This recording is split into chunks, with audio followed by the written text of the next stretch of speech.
Hey family, I'm on a mission, so I'm taking y'all with me, all right? Let's go.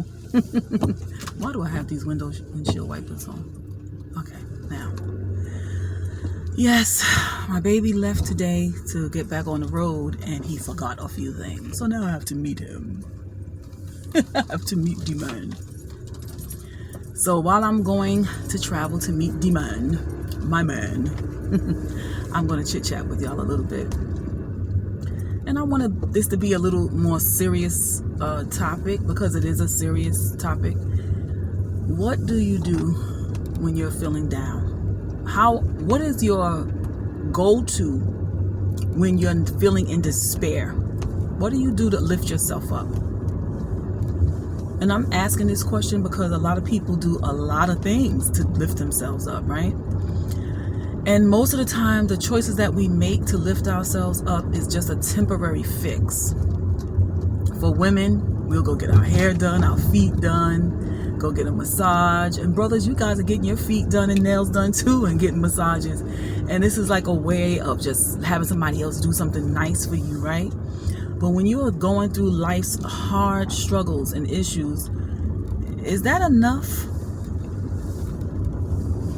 And now we got the other side where people are using substances, right, to escape life's problems. But when you come down off that substance, the problem is still there. And a lot of times when you keep using that as your go-to to relieve you of your stress, that now becomes a new issue, right?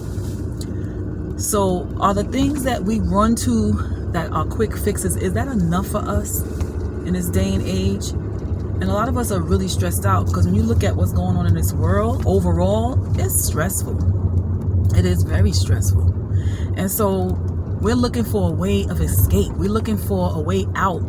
We want to ignore the signs that the end is coming, right? For the most part, because most of us have this dream. Well, they teach us here in America this American dream of having this house, white picket fence, and this family, and this great job, and making a good living, and preparing for retirement, right? It's crazy. That's what most of us do. We're actually living our lives preparing for retirement, because we're looking for that sweet part of the end, right? The end part, rather, that's supposed to be so sweet after all of this hard years of work, retiring. But there's so much more that's going on, and that's why I'm making this video today, because I want to remind us that there is a bigger picture than the end of your work life, because that's the main part that's stressful. What's stressful in life is trying to make ends meet, right? Trying to provide needs for your family, your children especially. That's the most stressful thing in life. And so in order to do that, we're struggling to get good jobs. We go to school, we learn a trade or whatever, and then we're trying to make it in this job to earn enough money to make us comfortable. But what happens when you have all of that and you're still not happy? Something's still missing, right? That's one side. And the flip side is not being able to earn enough and always struggling. That's a hard time too. Hardship on anybody. Stressful on anybody. Like, just can't get over that hump. What do you do, family? What are your go-tos for relief, for help? Now, a lot of people are seeking, forgive me, y'all, I'm driving, so I got to be careful and pay attention as well as speak to you all. A lot of people are seeking help from psychiatrists, psychologists, therapy, right? And I'm certainly not knocking it. Oh, I'm not knocking it, because as you're sitting there talking to the person, you are getting out the vomit. You're letting out all that stuff that's making you sick from holding it in. So that's a good thing. I am not knocking it. I've never tried it, but I have family members who have, and it's working for them, right? But what happens when you leave that office? They may have given you ideas to implement in your life to help you cope. And unfortunately, some people are using medication. I'm not going to speak on that right now. I'm not going to speak on the medication right now, because that's a touchy subject. And before I speak on that, I would like to get more education on that. So we're going to move on. Like I say, so people are getting medication to help deal with the situation. And once you leave that office, right, Like I said, they give you things to help you cope. Man, my throat is dry. Coping mechanisms to how to survive. And it helps. It's helpful to people, a lot of people.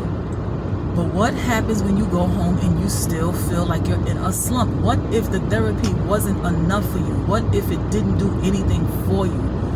Where is your go-to? Who is your go-to? All right, another go-to is sex. Let me call up somebody so I can relieve this tension. So I'm just pointing out various ways people may de-stress, but I'm showing you that it's only for the moment. Anything that we use to de-stress is only for the moment. So now you need a better vehicle of functioning throughout the day, throughout the week, daily, period. So what do you do, family? Well, let me just tell you what I've done. Let me just share what I do, because this is working for me. And I find that nothing else tops this. Constant communication with my higher power, which is the Most High God, the Creator. There are many gods, so you got to be careful about when you say, oh, I talk to God and things like that. You have to be careful, because there are many gods. There are demigods, fallen angels that people honor and worship and look to for strength and power and to do certain things, right? So what I'm talking about is the Most High God, who started it all, the being that was always in existence and created. I'm referring to him, and how his constant being there, his constantly being present, and that you could reach out to him any time of the day, all day long, and he's available. You cannot get that from any of the other contacts. Any other thing that you do, you cannot get that constant, all day long, all night long support like you can with him. And so in these end times when things are hard, if you're not connected to him, you're going to lose grip. You're going to lose a grip of yourself. And that's a fact. It's a fact. There's someone who made you, created you in his likeness, right? And in his image.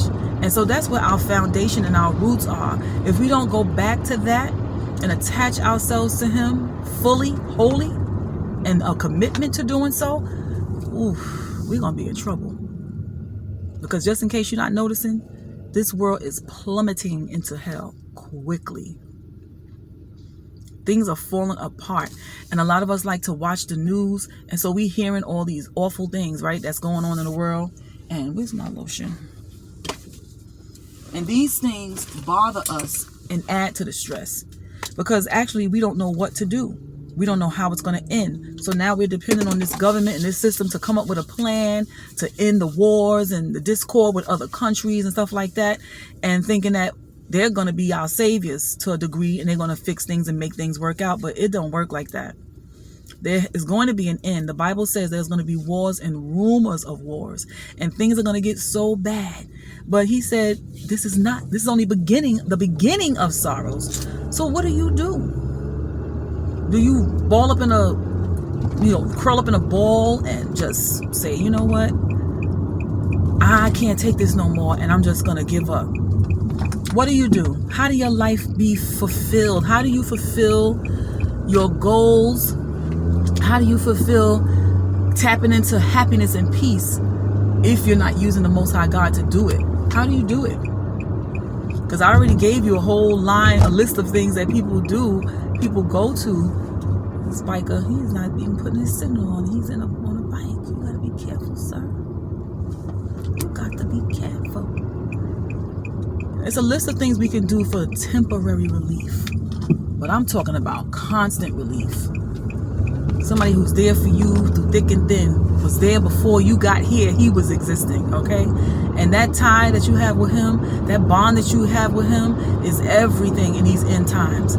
Stay connected to him. And in the Bible, it's giving you the prophecy, right? What's going to happen. So we got to expect these things. It's going to happen. Whether we like it, whether we want to accept it or not, whether we want to deal with it or not, it's going to happen, right? So what's the best tactic in war? Preparing for battle, right?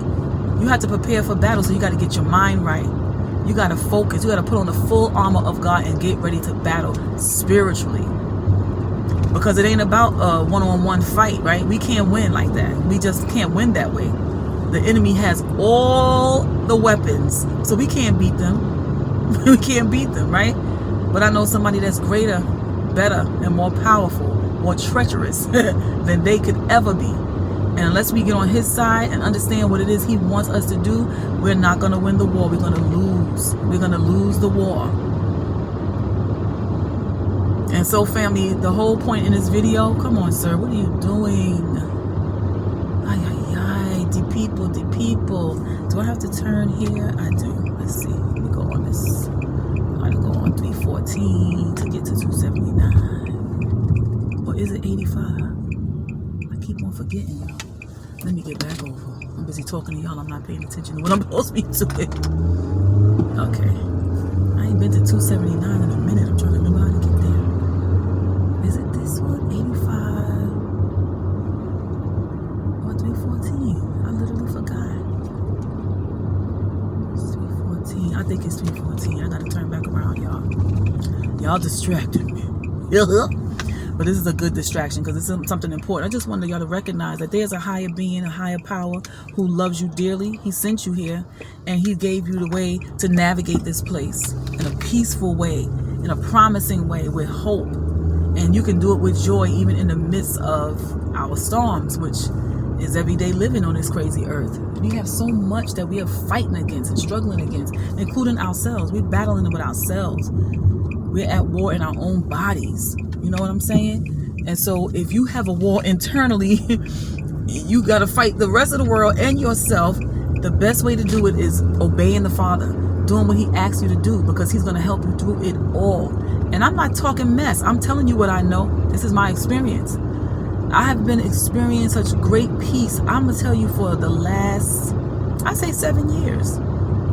And a lot of it is due to learning the truth of who I am and the truth of who the true God is. And until you have that, because knowledge is power, but power will only be gained from knowledge when you apply it, right? So when you have the information that you need and apply it to your life, that's where your strength comes from. That's where your peace of mind is going to come from. You're not going to be running around here all willy-nilly not knowing what to do, because you already know what you need to do. You are in alignment with the Father. He gave us a game plan to make it through the game of life. I shouldn't call it a game, but y'all know, y'all understand what I mean. But he gave us a game plan to make it through. And I don't think we should keep ignoring it, because I'm telling you, you're not going to make it without him. You're not going to make it without him. I don't care how much yoga you do. I don't care how much burning sage you do. I don't care how much smoking weed you do, because all y'all think it's okay to smoke weed. Take your mind off. The Bible says to be sober-minded. Sober-minded. This way you can focus and be clear-minded and think and come up with game plans to survive, right? If you always in a haze, how can you do that? How? You can't. And so, family, I am urging you to give your hearts to the Lord. There's no other choice that makes sense. To be honest with you, there's no other choice that makes sense. If you don't believe there is a God, I pity you. I pity you. Because if you look around, just go look in the mirror and look at how wonderfully and fearfully you are made. Every intricate part of your body, that is a design of a higher power. How he made our bodies to heal itself. The construction of the body. This has to come. It has to come from some bigger power, higher power that created. It's not going to just come out of nowhere. So if you don't believe in God, and when you're going through hell, because you will, anytime we live here on this earth, there's going to be things that get us down every now and again. And if you're going through hell and you don't believe in a God, a higher power, then what do you do? What do you do to regroup, to rejuvenate yourself? What do you do? And you have no hope, because you now think that when you die, that's it. Or you may be one who believes in reincarnation, which is the greatest falsehood, because it gives you the idea that you're going to keep coming back, getting all these lives, getting another chance. And so that means the chances you have now, you're not going to take full advantage of it and do the right thing, because you're so busy thinking that I got another chance because I'm going to come back. And you're not. You're not. A man is appointed one time to die. Right? And so when we die, how we lived our lives is going to determine where we're going. And this is not about fear. It's about doing the right thing, choosing the right thing. And the Father gave us a choice. He didn't make us like robots. And so we get to decide what we want to do, right? The freedom and power of choice is what we are blessed with. And so we get the chance to say, you know what? I'm going to do A, B, C. And if you don't work with him, if you don't work in cooperation with him, honey, everything you do is going to fail in the end, even if it feels good for the moment and it seems right. In the end, it's going to fail. It's not going to work out for you. Not working for your good. If you're not working for the Father, it's not working for your good. Been there, done that. I have so many stories and testimonies to share with you.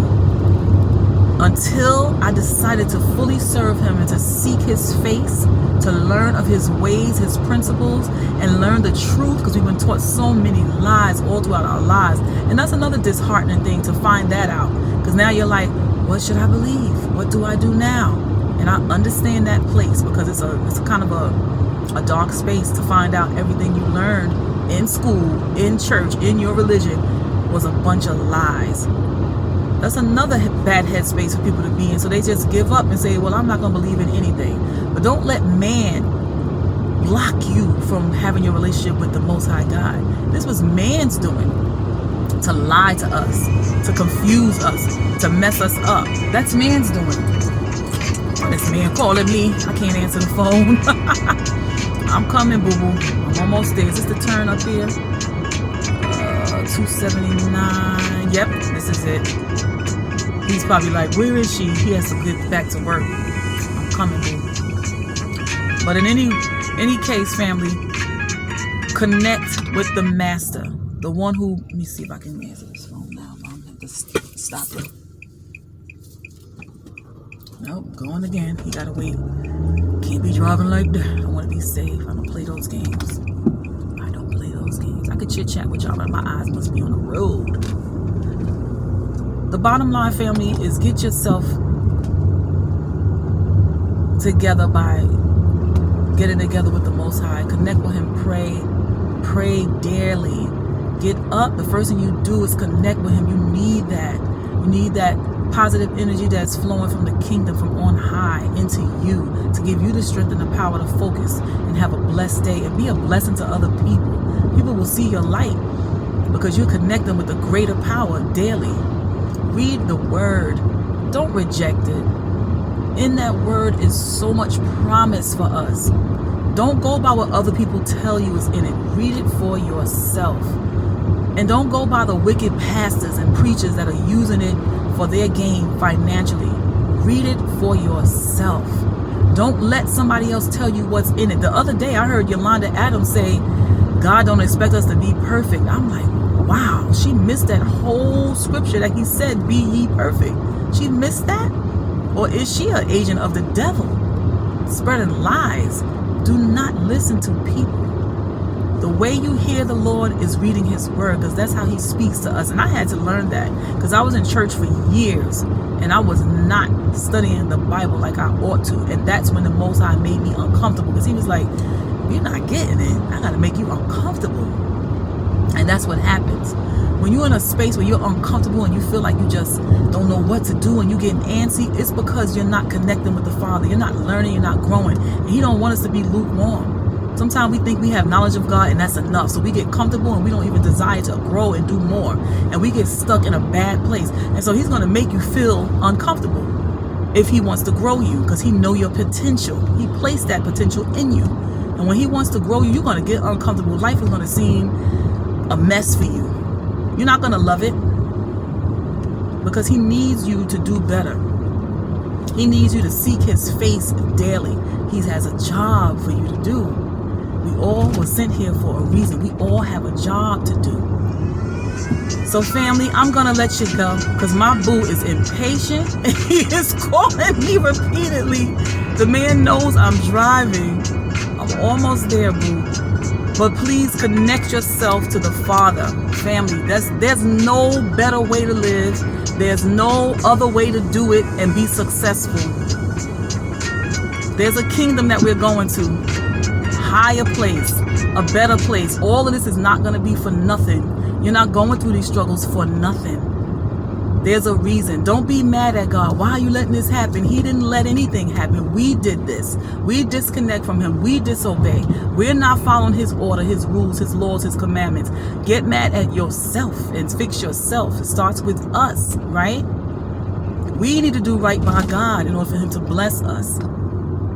So just keep these things in mind, family. I love you, and I pray that your relationship with the Father gets tight and that he gives you the joy and peace that you seek. Peace, love, and blessings, family.